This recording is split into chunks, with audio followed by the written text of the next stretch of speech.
In most 1v1 formats, aggro decks looking to close out games early is a common deck archetype. It's part of the aggro combo control tempo mid-range rock paper scissors lizard Spock dynamic.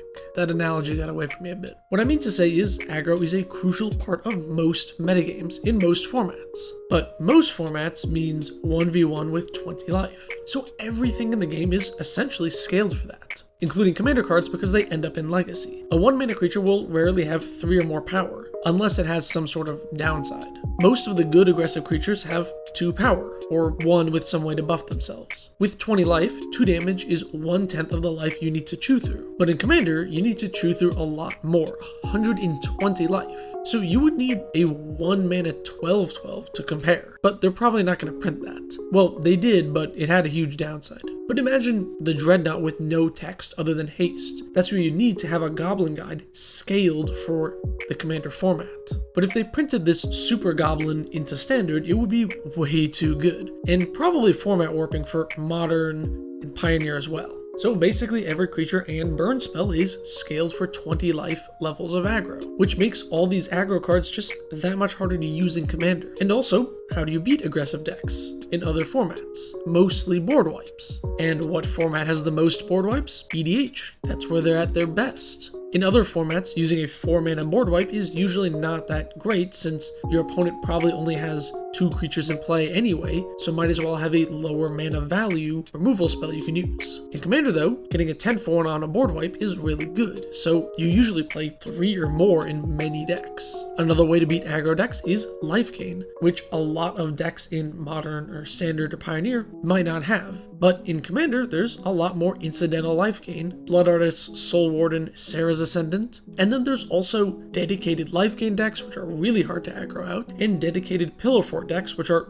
super difficult to attack into. Both of those are really rough for aggro decks to get past. With all these downsides, aggro honestly ends up being one of the weaker archetypes in Commander. I feel like a lot of players who get into Commander, buy their first deck or precon, over time will power up their deck by swapping out cards for maybe some combo finishers or big huge finishers like Insurrection. And most people don't play these low to the ground aggressive creatures in favor of bigger value pieces. A lot of decks that might win with attacking will honestly be more like a mid-range deck than an actual low to the ground aggressive deck. Those are almost non-existent in Commander. Outside of Voltron, there are not that many decks that actually rush you down. By the way, I'm going to be skipping Voltron in this video because I made a whole separate archetype breakdown for Voltron decks. Here's a card if you want to check that out. So how do you actually make aggro work in EDH? Technically, creature-based aggro decks do see play at the highest levels of Commander. In CEDH, there are decks like Winota or Kamal and Tymna that are creature-focused combat decks that don't really rely on combo wins. Yeah, Winota decks tend to have a combo backup plan, but Tymna and Kamal oftentimes don't. And this is my first tip for an aggro player. Take a look at these decks, and how do they get past the fastest combo decks in the format, and the best control decks in the format? Stacks, resource denial, hate bears that can slow players down, rule setting cards that restrict your opponent so they can't outvalue you. So that's it really. Drop all your aggressive creatures, blow up their lands, easy peasy. Like and subscribe for more. What? You don't want to play stacks, but you still want to play aggro? Alright, there are some other recommendations I have to build aggro decks, but I want to be clear, I don't dislike stacks. Actually, I think stacks is super fun, and some light stacks I think is really great. Things like Rule of Law tend to harm combo decks a lot, but not most Commander decks, and I think effects like this have a place in casual games. I talk more about stacks in a video here, you can also check that out. And although I don't mention it often, this channel is technically about high power EDH, so I'm still recommending stacks to you. But if you really don't want to play any resource denial at all, even tax effects, what are your other options? Well, one of the best ways you can power up your aggro decks is just protection spells. Teferi's Protection, Heroic Intervention are some of the best options out there, but there are others. March of Swirling Mists and Cauldron of Souls are great cards to dodge board wipes. These types of cards are incredibly important for aggro decks. Most of the times where I see aggro decks falter is that they dump their hand, play all their cards, and then get hit by a board wipe and lose the game. Which is why you need to be protecting your board. Me casting a board wipe thinking I'm going to be safe and then getting blown out by a Teferi's protection is pretty rough. So pack as many of these protection spells as you can. But dodging removal is not the only thing you must do to win a game with an aggro deck. You need to keep up on cards. Another way you fall behind is just by not playing enough card advantage. People are too focused on the damage and then they get hit by a board wipe without a protection spell in hand and then they're out of cards. Luckily, there are tons of ways you can draw cards in aggro. Toski, Bearer of Secrets, is one of the strongest for sure. Rigo, Streetwise Mentor is another great option. All the coastal piracy effects work too. There's quite a few effects in blue and green that let you attack to just draw more cards, which lets you play more cards to attack more and so on and so forth. In red, you have some similar effects with Grenzo, which kind of lets you draw cards. In white, you do have access to the best protection spells, but you lack some of the best card draw. So if you're mono white, you're probably stuck with Skull Clamp as your best friend. In which case, I would highly recommend investing in an Urza Saga to help you find that all-important Skull Clamp. And if you're in black, just play the good black card draw. It's got some of the best card draw in the game. Any aggro deck that I play, I tend to run slightly less removal and board wipes than I would in a normal list in favor of more card draw. I wouldn't say play 0 removal because then you're going to get hosed by a humility or pillow fort effect, but maxing out on even more card draw is really important.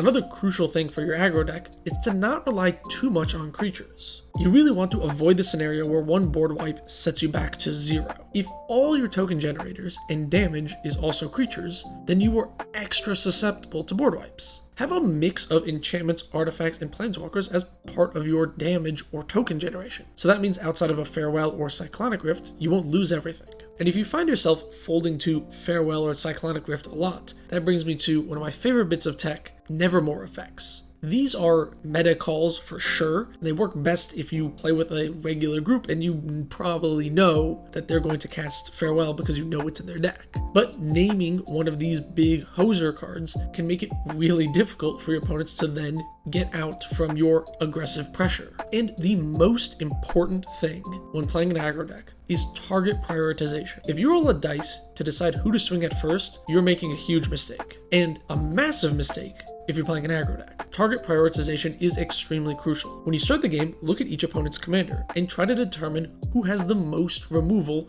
and will be the strongest late game. If you see Omnath, Sauron, and Ghoulcaller Gisa, then likely Sauron will have the most removal, board wipes, and the strongest late game. Then you should be targeting them first above the other two players. Now the decision of who you should target will not always be super obvious, so try your best to make an informed decision. But just think about, in the later portions of the game, when my opponent has 8 or more mana, whose deck is most likely going to be the most difficult for me to get past, and focus them down. And don't be afraid to enlist help from fellow aggro players. I see too many games where one aggro player will start gunning for the other one because they're the two that have a board presence at the start of the game. But instead say, hey, Omnath buddy, Sauron is going to roll us late game. How about a truce until we run him over? This can often help you knock out control players so you can just duke it out mano-a-mano with the other aggro deck at the table without having to deal with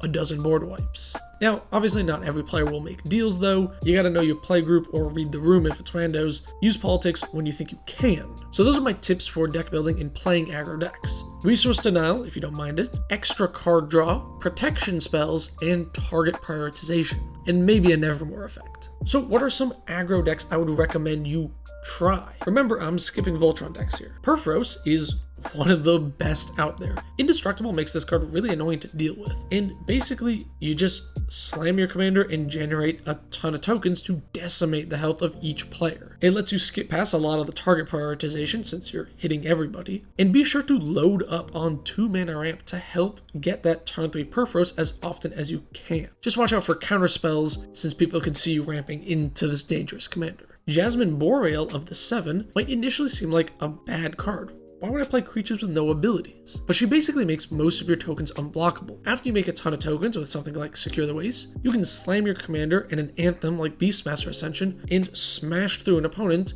who likely won't be able to block. And Sig River Cutthroat is a very underrated commander. While you punch in with evasive creatures, he draws you an extra card every turn. And evasive creatures let you draw a lot of cards with all the coastal piracy effects I mentioned earlier. And then if you really want to crank up the damage, cards like Quietus Spike or Scytheclaw on an unblockable evasive creature can really make your opponent sweat. Bonus points if you play the new Bloodletter of Aklozots and just knock an opponent out of the game. Aggro decks are probably one of the weakest main archetypes in EDH due to the nature of card design, but it can be a fun and rewarding deck building challenge to make a lot of cards that really weren't designed for Commander work in the format. Let me know your favorite aggressive decks in the comments below, and if you have any other tips for me or other aggro players out there, leave those in the comments below too. Thank you so very much for watching, subscribe for more.